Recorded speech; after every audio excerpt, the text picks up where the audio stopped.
Good evening, good evening, good evening. It's me, Comrade Murakash, with ZANU-PF. This no Rakash ZANU-PF and Chakacha Mazwan. Ogolo Chakora Muntu. If you guys have seen that everywhere where Emmerson Mnangagwa is going, Mazwan, if he is to leave at the airport or wherever he's going to address the people, he is being followed by none other than General Chiwenga. Is always besides him these days. Akasonwa na General Chiwenga. But what is interesting here, and the reason that we are here, is that, like I said yesterday before, that in Harare, or as of this week, you're going to see a wave of protests, and that's the likelihood how ZANU-PF is actually going to implement a change of motion, or a change of governance with Emmerson, with regards to Emmerson Mnangagwa himself. So here is what is important to understand. According to the Constitution, Chapter 5 and Section 96 of the Zimbabwean Constitution, the president can resign from the presidential seat. That's how he can possibly go, because unlike an MP, the president of Zimbabwe cannot be fired from the party and then you leave.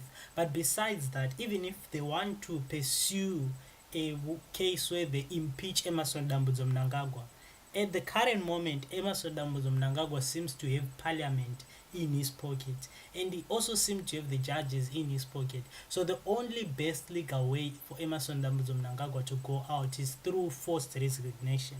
And Chiwengas are trying to make it as fancy as possible, and this is how.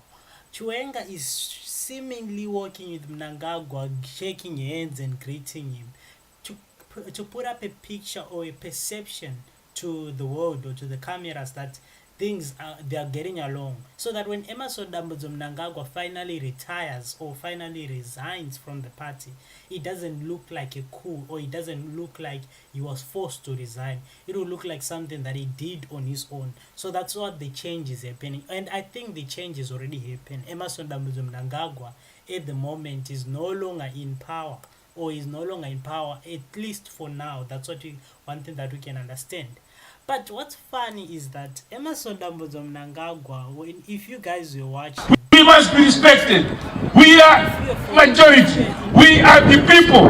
We are the government. We are the. But if you guys watching, you were watching events around Winkney Chivayo last year or last week, where he was visiting Tanzania and Kenya, I feel as if Emmerson Mnangagwa has a backup plan with the regional leaderships, where they are going to probably announce that they are not going to recognize a certain government official that is running the thing.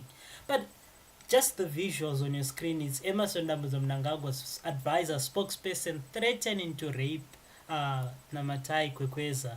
I mean, he is basically living in the present. But just moving forward from there, I'm just saying that Winkney Chivayo probably went to Kenya and Tanzania to get allies, or to pay allies a upfront fee for them to not recognize Chiwenga should he become president now, because those meetings, Winkney meeting heads of state, does not like being an official person that is meeting head of state and getting published on government media, does not really signal something that is what is this? It signals that there is something sinister that is going on there. But as of now, we can tell you for sure that Mnangagwa's removal is going to be through his resignation, and they're going to force his resignation. And the only way they're going to force his resignation of Emmerson Mnangagwa, vachaita protest, mass action against Mnangagwa, like what you have been seeing. There are flyers that are being printed by people like Chimama, like where they are going to be distributed all over Zimbabwe. In this protest, according to even Comrade Geza, or even Geza himself, is up to now the people of Zimbabwe to show Emmerson Mnangagwa the door. And Mnangagwa, that's how they are going to show him the door. Basically through a mass action, a mass protest, probably similar to one that is in Mozambique. Another reason why this mass action could be a controlled one, like the removal of Mnangagwa, like you guys have seen. They said 2 February Mnangagwa should have been gone, right? But it looks like a controlled descent, or rather a controlled removal. One, they do not want to get the masses too excited too excited to the point where the masses will even call for ZANU-PF to be out. They don't want you guys out. We must be respected. We are majority. We are the people. We are the government. We are the army. We are the air force. We are the police. We are everything you can think of. We determine who can do mining in Zimbabwe. We determine the railway line in Zimbabwe. We determine who can build a road in Zimbabwe. No other party can do so.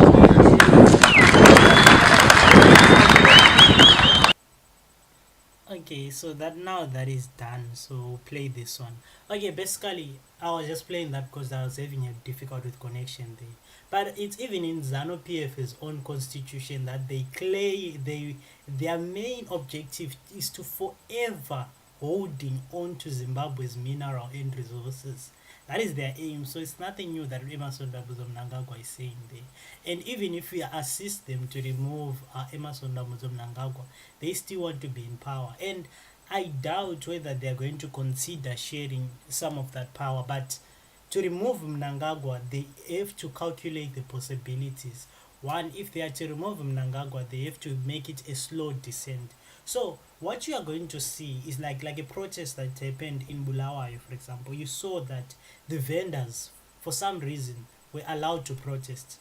Normally, if you want to have a gathering, same as the one that Job Scala had last week, those gatherings are typically something that has to be sanctioned by the police. But we saw that the vendors in Bulawayo were able to protest. Because remember, Geza said to Matanga, if you dare touch the people, Mpanawe will deal with you. So in this case, you're going to see a lot more Zimbabweans being allowed to protest and to protest and to protest. And Mnangagwa, all he can do is to just watch. And I have heard rumors on the streets or in the streets of... I heard rumors in the streets of Zimbabwean politics that Chiwenga, okay, let me not mention names, but I have heard rumors that in the Zimbabwean politics that the military or people that are associated with the military are actually spreading more of this gospel that the shops are closing, or they are requiring the shops to close, and this is to build upon the general frustration. I mean, to further tell you that Emmerson Mnangagwa's guys, they do not have much more power here. It's look at their response to the Zig, actually, to shops closing.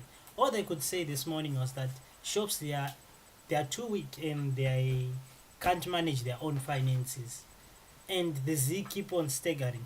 And another thing is that mnoziachuma group ucheretwa pana nonzi varakashi murakashi akazodai so murakashi akazodai so. Those groups now, they've had a change of leadership and they're seemingly now coming close to aligning with Chiwenga, trying to spread this message of unity. We do not know for sure at the moment that this message and the gospel of unity between ED and Chiwenga that they're singing, because just last week or just last month, they were busy calling all sorts of names to Chiwenga, like Mpanduki, whatever, but now they are seemingly more sympathetic. It could be that Chiwenga, or since that they are now in power, they are busy telling these people that, hey, listen, you guys, you better start posting about this, otherwise we'll show you this type of flames, or otherwise we'll show you this type of things, or show you this type of things. And on the other hand, anonzano mawo veterans mawo veterans kana muri kuinzwa nyaya. I think I spoke about it yesterday in yesterday's broadcast. If we calculate the money or the funds that are going to the war veterans from that 150,000 thing, okay, all provinces get 10 million, right? But if we are to calculate the money that is going to each and every war veteran, you'd be surprised that they are getting a loan of only $44 each war veteran. So it doesn't make sense, and it also makes sense to me why the launch in Bulawayo was attended by people like the 2Ks or the people that were much younger, that do not even look like the war veterans. So Douglas Magia, they do not have support of the war veterans, same as Same as any cabal that is saying ED 2030, ED 2030 aningachipo. And I think this week we're going to see a lot. This is going to be a long week for Zimbabwe. Already this year, it's less than 2 months old, but it has been a long year already. In the political context, we saw the pre-cap farm. We saw people singing that Mpanduki, referring to Chiwenga. We saw people speaking about Banzo, Atichada, Mbinga, Atichada. We are seeing a lot that is happening only in a short space of 2 months. Imagine what will happen further. What will happen after? What will be happening this week? We are going to see fireworks. I just hope that no innocent person gets their blood shed. That would be totally unacceptable. But also, I wonder which faction is going to try to do that to that particular stance. However, guys, is Chamisa's silence in this whole ED drama thing a strategic move by him? I'm asking myself because I've been a critic of Chamisa's silence. Is it a strategic move by him where he is like, in this case, watching them tear each other apart and only to interfere when they are weak, or watching them because he knows that the outcome is always the same? Because another thing that I heard today is that some of Chamisa's allies went on to say this to the people. Like tweeted today saying that listen, Geza is no saint and Geza is also this, or was rather dismissing this people not to participate in this protest action. And these are people that are aligned to Chamisa. So telling the Zimbabweans to hold back. So is this a strategic position by him to bargain more on the table? Or it is rather weakness, or it is either true that Chamisa is trying to be playing in ED's corner by being a guy that shows up as a pretend opposition only to slow things down, only to slow the mass progress down? Because I'm conflicted in between the two of where does Comrade Nelson Chamisa actually stand in terms of all of these things that are happening. We know that Job Scala just recently got arrested, but Chamisa continued to post a verse or continue to post this type of things, or to post these things about a new Zimbabwe. So we are asking ourselves, is that his strategic position? But now, do we need a strategic position, or we do not have a choice but to rather back the faction that is trying to remove Emmerson Mnangagwa? Because clearly with Comrade or Collins' father, and I know Collins is he probably watches my video, same as he does with Comeback with videos.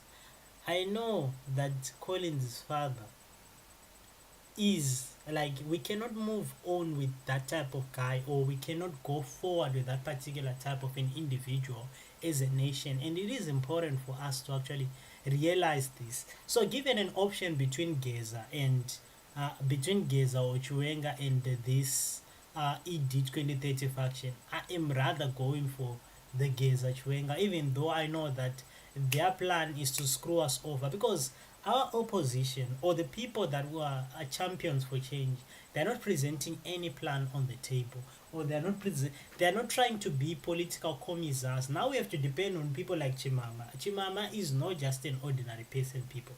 Chimama was also in ZANU-PF, or she's also a prominent member of ZANU-PF. However, people like her and many people that are anti-ED 2030 now, or the people that are publishing all of these flyers now, are people that we are no longer eating, or are no longer sitting at the same table as that table that the Mbingas have been sitting for quite a long time.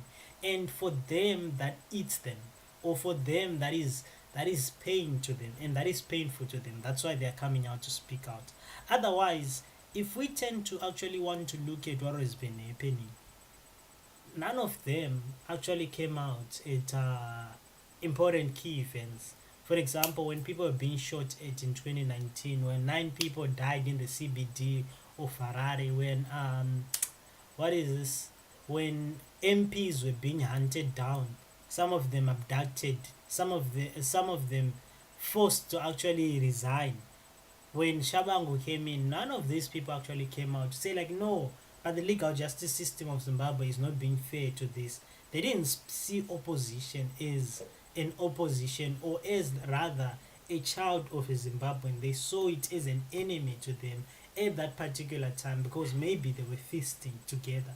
But now they are no longer feasting. That's why they come to call us. And as much as it might look like a big scam, of which it is a big scam, we as Zimbabweans, we do not have any better alternative but to support for the removal of Emmerson Mnangagwa, just as much as we support for the removal of the Harare mayor. He was part of us. We thought he was part of the opposition, but when he started feeding, we have no choice but to support him being removed, even by dubious processes of ZANU-PF. We really don't care. All we wanted was change, and this guy Mapfume didn't respect us, same as ED didn't respect us. So we do not have any choice but to place our weight based on those people. However, in Mozambique, it's a totally different situation. Totally different situation. Right now, Venancio Mdlane was in Shai province, and a lot of people are rallying behind him. And the days are running out because Chapo was given 3 months to make amends, or to have Venancio Mondlane to discuss on how they are going to guide the country. So what Venancio Mondlane set aside was that Chapo's government must have an unconditional release of all the prisoners that were captured during the protest, and must pay reparations for the people that died during the protest and those that were injured during the protest. And only if those conditions are met, that's when they will stop these mass sections that they are planning in 3 months' time.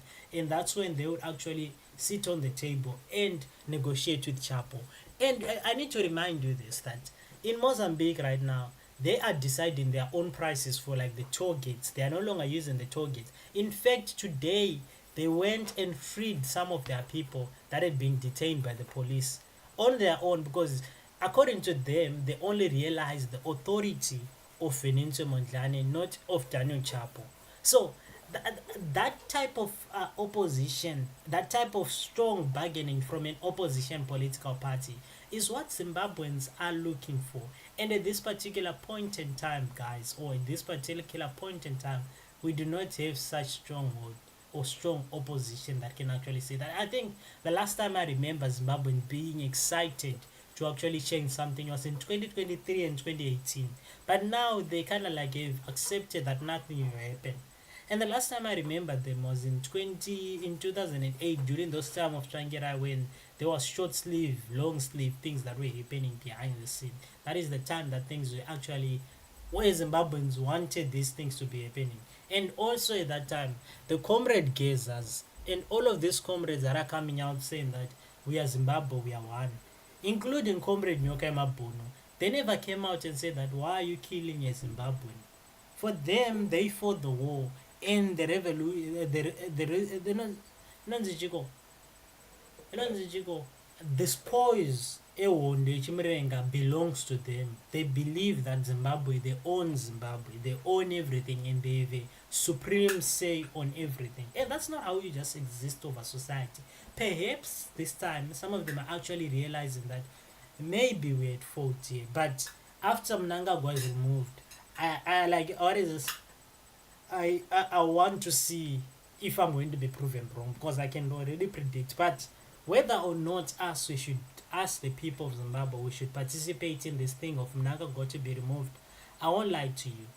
It is very necessary for us to do so. It is necessary. We cannot have a government that is so blind to the people that it actually goes to tell you that, to tell a supermarket that is struggling that, hey, the reason why you're struggling is because you don't know how to manage stuff, when a zig always is falling. And also accusing supermarkets of keeping money in their safe instead of keeping money in their banks, when you know that if you put money in your bank, it's going to Chivayo's pocket. Zimbabwe is broke at the moment. It's totally broke. It doesn't have any, it does have little foreign currency that it is. That's why they're trying to force any measure how they can get any foreign currency. including at the wherever Mthuli Ncube sees it fit, he's trying to force a way of getting a foreign currency. And Zimbabwe does have it does have to service its debts to China and all those countries that it owes. So there is little money that is actually left to do imports. That's why they have these things like Zig and this. And to make things worse, Zimbabwe, with all of its neighbors or bordering neighbors, Zimbabwe's balance of trade is on the negative. Zimbabwe imports more from Mozambique. Okay, with Mozambique, I understand. I mean, Mozambique is close to Beria, and that's our only way to access the sea is through Mozambique or the closest way. So I understand. But from Zambia, our balance of trade is that we import more from Zambia. We import more from Botswana, although it's not a big market. We import more from South Africa. So money leaves Zimbabwe every day on a daily basis. Zimbabwe is not importing anything. Then when you look at the industries within Zimbabwe and we ask ourselves, what are we doing particularly in those industries? We see that we are not producing anything at all. We are producing very few stuff. I mean, look at the sugar processing plant. Recently just retrenched, I think, 150 employees. And the crises remain the same. There is no water, there is no electricity, the currency is not that strong. They are being forced to use the ZIG, and the employees need their money, and the employees need even the road. We say that you want to drive your goods from this side to this side, takes you a long time. Everything is just everything in Zimbabwe is one big mess. So of course a country like Zimbabwe will always be a importing country, never exporting anything. And we are lied to about Wange and everything. And today Emmerson Mnangagwa and his sons are busy signing off places where mining can happen. And you know what's the funny thing is that unlike other countries or back in the past, if you were to come during the British time or back in the past, a company that is going to be mining, let's say in Chiredzi, for example, or Chiazo, that company did have some sort of a community obligation. For example, it either will build a school or will build a road or will build houses for its workers around that area. And that's how development was happening through the mines. And but in these days, these guys, they tear down the environment, the very same mountains, and no one says anything. If this government is too weak to act on such atrocities or to act on such weaknesses, it can not too weak to act on such rather, but I would say that it doesn't see it as a problem as long as the money is coming in for them, the money that benefits them. So that's how they work. They really do not care about each and everyone else in Zimbabwe. I mean, Zimbabwe is the only country on this planet that I've heard that is capable of losing an amount half of its GDP, and no one does anything about it. We don't see arrest. We don't even see a pretend commission of inquiry. Zimbabwe lost $15 billion from the diamonds, Marange diamonds, and to this day, no one can account what happened to the diamonds. I mean, the president does know, like, yeah, the diamonds, I mean, the diamond money was missing, but $15 billion is just too great. With $2 billion, Zimbabwe can build 10 stadiums, state-of-the-art stadiums, not just any type of stadiums. With $2 billion, Zimbabwe could buy more planes, brand new planes. I'm not talking about these used planes. Could order about maybe 10 planes from Boeing or Airbus. I'm not talking about these used things, brand new planes. But $15 billion, they can afford to loot it or to have it missing and unaccounted for, and they still move on as if nothing happens. And the other problem that is happening in Zimbabwe is that they have allowed ZANU-PF to become kusadza or kumunda for a lot of people. And another thing that I also noticed is that criminals in Zimbabwe are let go just like that. Even your neighbor can clearly come out and say bamberi nezano asina mvura asina chii, and anotomsiya akadaro otomunyararira ototaura achishauta kuchibhorano toti aiwa chichataura nyaya dzake, and people will let him go. In Mozambique, if you try to do all of those things, especially with the way things that they are right now, apana anonzi arakasha ndomboburitsa mafesi awo to anonzi anani zvavo. they wouldn't be existing, they would have ran away already. Because people, I don't know, there is this saying that says that the good man is guilty if okay, handisinauri inonzi kuripita masenyu tichi, but kana uye uchiti uri munhu anofarira chakanaka, zvakaipa vanhu vachakakuba pamberi pako iwe wobva wanyarara, then you have ruined that society. We have ruined the Zimbabwe society, or we have allowed mass decay. The soldiers, the police officers, and these ZANU-PF people, they come from our society. How did we react when they were busy oppressing us? Is what caused them to act like this.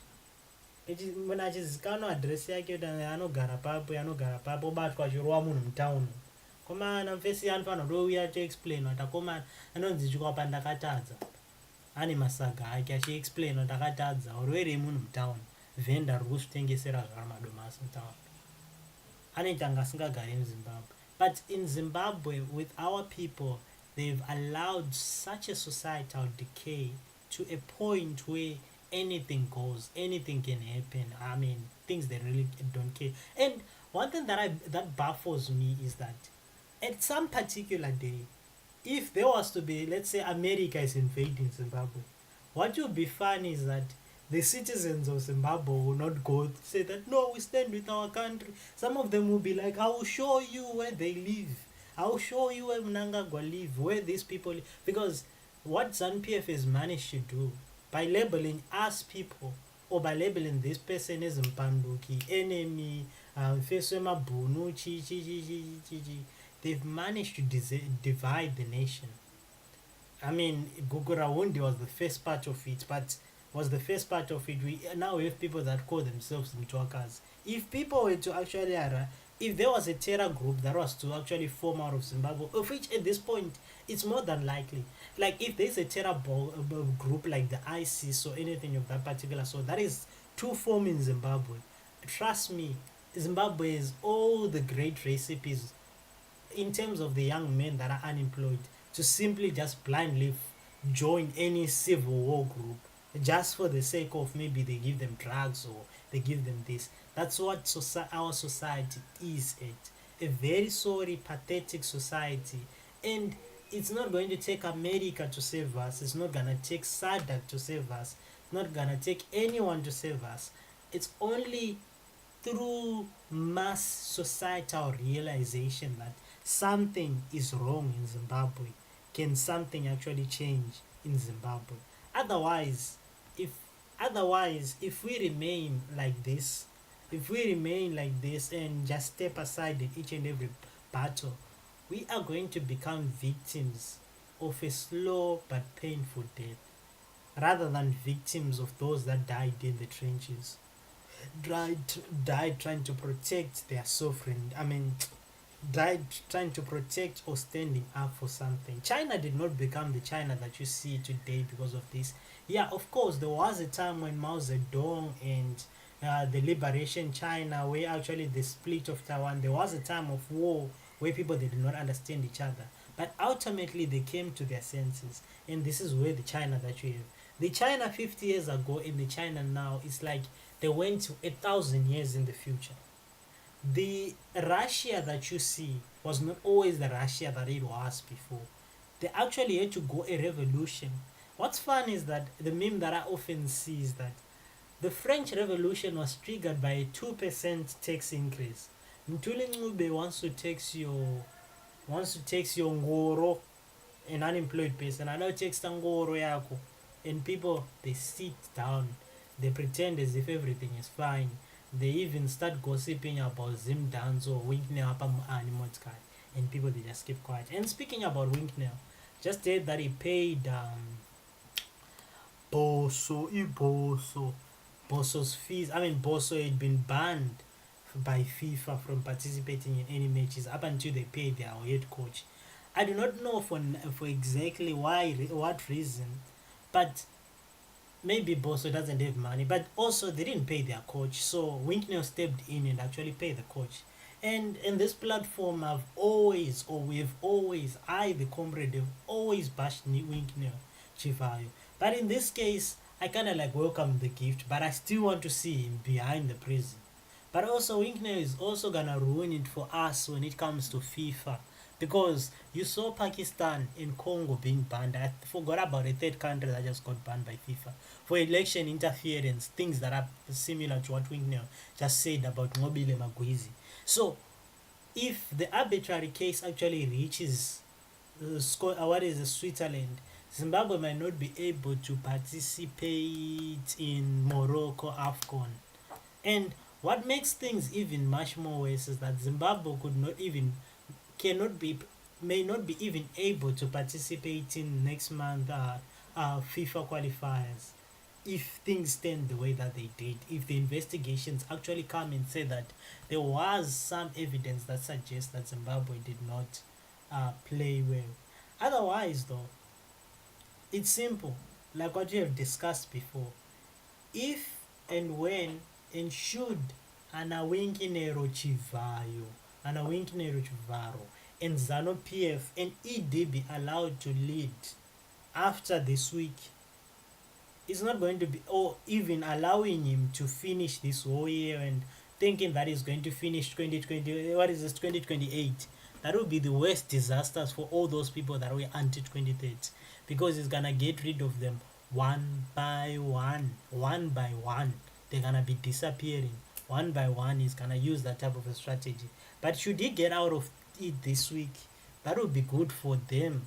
And they have to actually also go as further as to make sure that they they defund ED. By defunding ED is basically like, if you remove him from power, with all the businesses that he has acquired and all the wealth that he has acquired, you have to actually take it away from him, at least the one that you can see in Zimbabwe, so that ED does not create a counter-revolutionary force.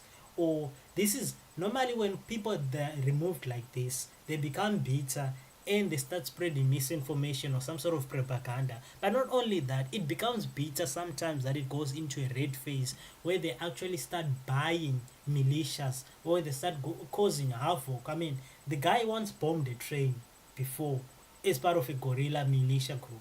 So what would stop him from actually doing that? Let's say he's out of power. So what if the Chwengas are clever? If they remove him and let's say he resigned voluntarily within this week, that would be great. But they also have to go behind him and start defunding him from everything that actually gives Emmerson Mnangagwa money. Kune zvese zvinompa mari, idi anofanira kudefandwa. Ndo pane problem ipapo. And aiwa idi 2030 inonzi chiko, hakuna zve 2030, hakuna zve 2030, hakuna zve 2030. He has to be defunded. He cannot be allowed to lead. We cannot have people like him. He can't even arrest a person like Anamagaya. I mean, you see a person like Anonzanu Magaya, one Magaya contravened the Medicines Control Act by publishing a Guma without even notifying the authorities. But also Magaya is known to have violated the tax regulations.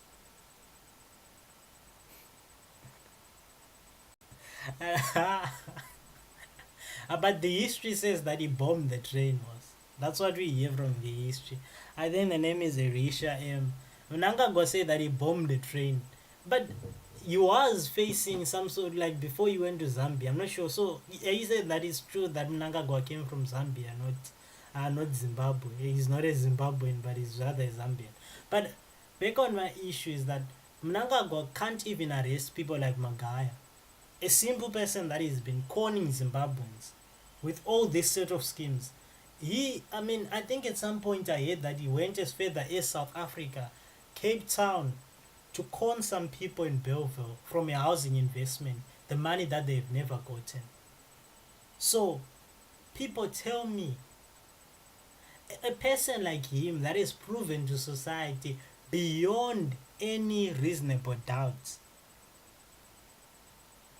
that is proven to society beyond any reasonable doubt that he is a thief and he will be stealing from the Zimbabweans. That person, Idi Mnangagwa, poses pictures with him and he allows him to stay put. I mean, remember that people that are and this is something that is flawed with our constitution, to be honest with you. People that are at the Zimbabwe Anti-Corruption Commission, or anti-corruption whatever, or ZAC, are appointed by Emmerson Mnangagwa. He's the one that appointed that committee, and I think it would have been easier if the constitution actually provides that such appointments, such as people like the Chief Justice, they have to be a recommendation from a portfolio of parliament that says that no, you appoint this particular type of person. Or maybe we should vote for a Chief Justice to be honest, and that person now will have, because all of these people that are appointed by ED, they do have some sort of loyalty towards Emmerson Mnangagwa, especially the people at ZAC.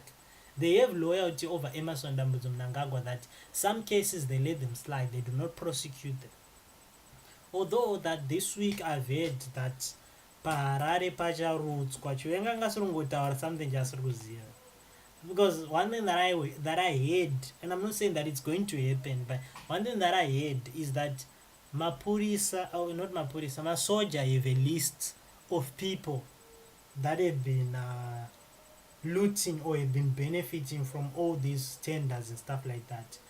If they are to be proven to be true, these people will be seeing arrest, or ZAC will be told to arrest this one, that one, that one, that one, that one, that one. And for Tagwire, I wonder how is it going to be, because I mean, Tagwire has already been hated, just like Winknell. These guys are already hated by the military establishment, as Tafi the men called them, but by these war veterans. So if these people are getting arrested, it will tell you that Winknell or ED Emmerson Mnangagwa is no longer in power. And just for a suggestion for me, I want them to actually go after the opposition wangari ku pre-Cape farm one by one. Vese vakapromiswa ma 4x4 motikari vakaenda vanomira apa, vamwe vacho vakautombovoterwa kupinda parliament. I mean, nashabangu ndounderstanda zvanguti maybe shabangu unonzi wakaimposwa, but vamwe vacho vanga variko kusisi vanoziva ndima yatinoenda nayo kana tichinovhota isu semazimbabweans. Vanoziva zvatinosangana nazvo, vanoziva intimidation yatinosangana nayo, but vakaenda vanotanga kuimbira motikari. Vanhu vakadaro vakaora kudaro musociety, we don't want them. And I think they should face the music as their mayor Jacob Mapfume. Guys, Zimbabweans, me, the comrade Murakashi Wezano, I will be here every day giving you a live update or an update every day on what is happening on the ground in ZANU-PF. And I promise you that this week, I'll tell you that this week we are going to see, it's going to feel like a long year. It's going to be a long week for Emmerson Mnangagwa. One, the signs are all over there. Everywhere he is going, Chiwenga is standing behind him to make sure he takes that flight to Tanzania. When he comes back, Chiwenga receives him. When he's going to brief Anna Owen Modanube, he's there to receive him. He's there, he's everywhere, he's everywhere. I think Chiwenga, the only game that he's playing right now is to sanitize the coup, where Emmerson Mnangagwa will ultimately finish up. For those that are joining us, and Emmerson Mnangagwa's only way out, or which is mostly plausible right now, is under section 96 of the Zimbabwean, under chapter 5 section 96 of the Zimbabwean constitution, when the president will write to the speaker of the Zimbabwean parliament to state that I am no longer capable of leading the country, henceforth I am resigning. And that's what I'm thinking that is going to happen. Or Emmerson Mnangagwa is going to do a press briefing actually telling us exactly that he's going to be resigning. No more ED 2030 for him. And I can't wait for that day to come. And for this, that's the only plausible way that we see it from our side. Otherwise, if you want to look at impeachment, Emmerson Mnangagwa almost has half of the MPs, or in fact the entire parliament behind him.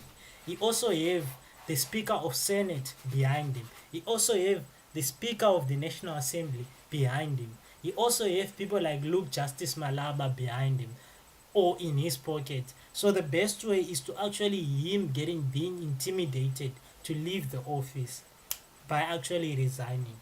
With all that being said, thank you for watching this broadcast tonight. I will be back here again tomorrow. Tomorrow around the same time, where we'll be speaking about the news, and hopefully there'll be interesting development. You guys are about to see some flyers all around Zimbabwe regarding the mass protest that is being planned. And remember, this time Matanga and these police officers cannot do anything, or they've been warned if they do anything they will see fire. And remember, the military has barred any politician from entering any of their barracks, including KG6. So by any politician, this does not mean the opposition politics. The politicians when ZANU-PF are speaking, they mean themselves. What would an opposition be doing at those barracks? And in fact, at this particular point in time, we do not have an opposition. Chaka chaya 2030 anenga sipo 2030